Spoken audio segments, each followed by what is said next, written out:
Xin chào tất cả các bạn, mình là Vũ Ngọc Thành. Mình đến từ VNTA Academy.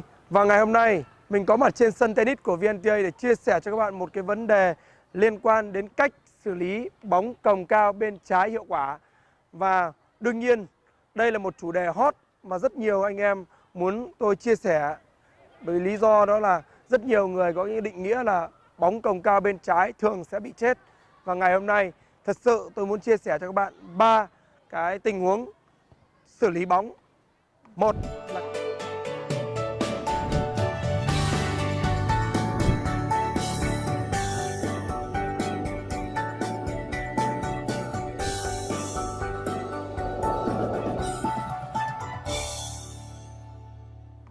là kỹ thuật bên backhand, 2 là kỹ thuật bên forehand follow through, 3 là một kỹ thuật trên đầu big hit của Nadal. Thì đây là 3 cái cách mà tôi thường xử lý, cũng như là tất cả những vận động viên chuyên nghiệp người ta thường xử lý. Và cái cách sử dụng một số chung đó tôi muốn chia sẻ cho các bạn để các bạn đỡ bị đau đầu trong cái việc chúng ta xử lý nó như thế nào. Đầu vào một cái chủ đề xử lý bóng cồng cao thì tôi cũng nói luôn cho các bạn, đó là một cái triết lý là việc đưa vật phải lên trên cao và cao hơn tầm đầu thì chúng ta sẽ xử lý được bóng cao ở cồng ngang tầm đầu hiệu quả. Dù là forehand hay backhand thì đây nó đều là một triết lý chung. Từ vận động viên chuyên nghiệp cho đến amateur thì cũng đều phải tuân thủ theo cái key này. Đó là đối với backhand chúng ta phải đưa cái đầu vợt cao lên, và đối với forehand chúng ta phải mở cao cái vợt lên. Thì đây là cái mà cực kỳ quan trọng và tôi muốn nhấn sâu với các bạn. Và với 3 cái key của ngày hôm nay tôi muốn chia sẻ cho các bạn. Một, đó là key về tay, 2 là key về thân người, 3 là key về chân. Và cũng có 3 cách xử lý. Xử lý thứ nhất là key xử lý bên backhand. Xử lý thứ hai là di chuyển thật nhanh ra bộ semi đánh follow through bình thường. Và key xử lý thứ ba cũng là di chuyển thật nhanh, né và giật trên đầu của Nadal. Thì đây là 3 cái kỹ năng xử lý tình huống bóng, cũng như 3 key quan trọng mà tôi muốn chia sẻ với các bạn. Về bộ chân footwork thì đều có sự giống nhau, đó là di chuyển về vùng 45 độ về sâu cuối sân. Thì trước tiên tôi sẽ phân tích về vấn đề tay. Về tay thì như sau các bạn này. Đầu tiên các bạn phải cầm từ cán cầm forehand đã, sau đó chúng ta xoay sang backhand. Key thứ nhất xử lý bên backhand thì trước tiên chúng ta free step, chúng ta phải xoay được cái gì? Cái thân người, đúng không? Lúc này đồng thời chúng ta phải set được cái cánh tay của chúng ta này cao ở vuông khỉu tay. Tôi quay lại cho các bạn quan sát. Đây chính là cái neck phải cao này, cao neck. 2 là cái tay phải của chúng ta đưa ra phía sau gần như thẳng và song song với thân người của chúng ta. Đấy, quay ở góc độ này, đúng không? Đấy là vấn đề về thân người. Còn đầu thì chúng ta luôn luôn quan sát đường bóng, điểm rơi từ lúc chạm vào đối phương. Tính chất đường banh sẽ đi cao, chúng ta sẽ quan sát bắt đuổi theo trái banh. Và điểm rơi thì nó bay qua lưới thì chúng ta đã phải rơi sẵn sàng ở phía dưới rồi. Và bóng đẩy xuống sân là chúng ta đã chuẩn bị thả đầu vợt để đánh.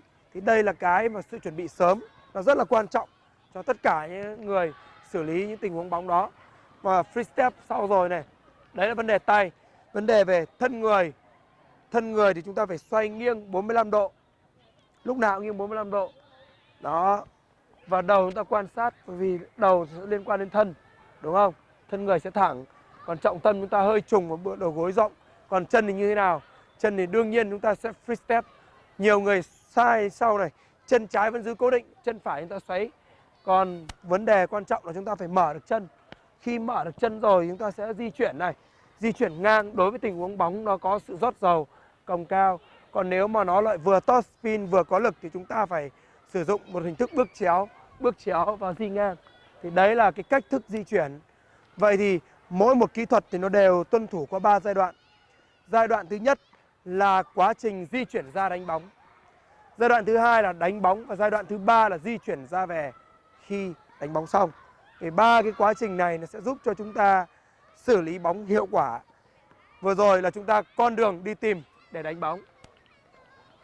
Và đánh bóng, tôi phân tích quá trình đánh bóng này là chuyển tâm từ chân gì? Chân phải qua chân trái đối với backhand, đúng không? Lúc này cơ thể chúng ta gần như đứng được ở chân phải, chuyển sang chân trái, gần như co chân được một chân trái, thả được cái đầu vợt xuống. Và lúc này lắc được cơ thể. Lúc này ta xoay được toàn bộ mũi chân này. Gần như là cơ thể chúng ta sẽ xoay được vòng tròn lên và kết thúc và di chuyển về bình thường. Thì đây là nếu mà chúng ta tập đúng ấy, chúng ta cảm giác xoay rất là đơn giản, được không? Nhưng mà nếu mà ai đó không quen được cái key là ngớn gót chân lên và xoay trụ thì thật sự là rất khó, bởi vì lúc này gần như chúng ta sẽ ra vì đánh bộ close, thì lúc này bóng hay bị bay ra ngoài hàng rào. Thì đấy là cái cách mà tôi phân tích. Còn hành động đánh bóng cũng như quá trình di chuyển về thì cố gắng làm sao di chuyển thật nhanh về vị trí trung tâm để chúng ta thủ ở các tình huống bóng khác. Đấy là cái cách mà xử lý bên backhand. Còn cách bên xử lý bên forehand thì chúng ta cố gắng là xoay, chúng ta di chuyển. Lúc này này, hai sự khác biệt lớn nhất đó là vấn đề về ngực. Đối với backhand, ngực chúng ta sẽ hướng vào gì?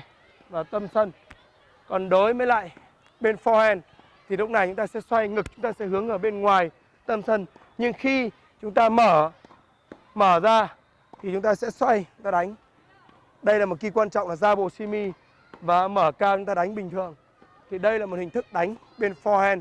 Và nếu mà bóng còn có một cái độ cao và bộ chân chúng ta di chuyển chậm, chúng ta vào muộn thì cũng có thể xử lý tình huống giật trên đầu. Đó, thì đây là 3 key rất quan trọng. Và bây giờ tôi sẽ thực hiện từng key một, các bạn quan sát. Tình huống thứ nhất là xử lý bên backhand.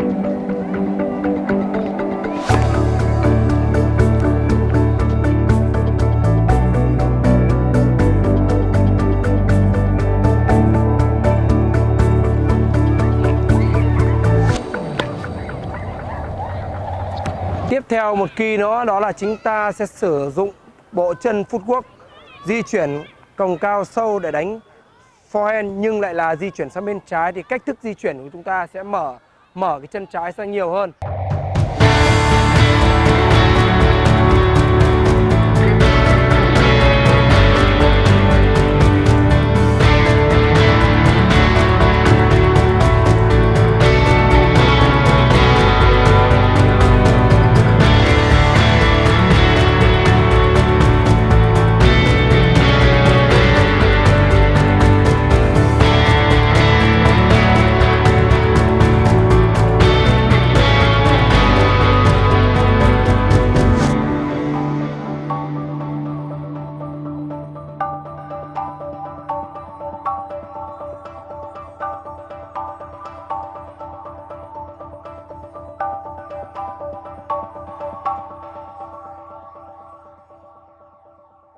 Cách xử lý thứ ba của chúng ta đó là cũng là di chuyển né giống như in outside forehand nhưng mà là giật trên đầu, né sâu hơn.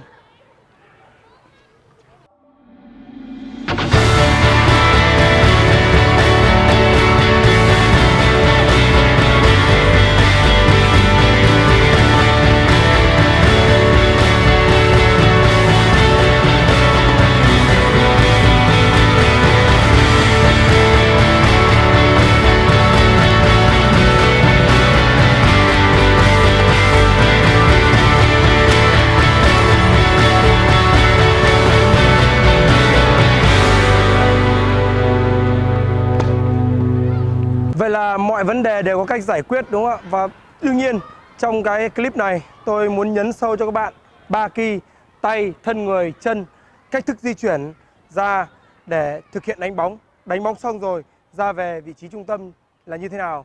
Và cũng là 3 cái key quan trọng để xử lý những tình huống bóng còng cao bên trái. Một là chúng ta có thể xử lý bộ chân đánh backhand còng cao. Hai là chúng ta có thể sử dụng bộ chân né đánh forehand kết thúc follow through bình thường, hoặc cũng có thể né ra và sử dụng kỹ thuật giật trên đầu khi chúng ta né rồi mà bóng vẫn bị muộn.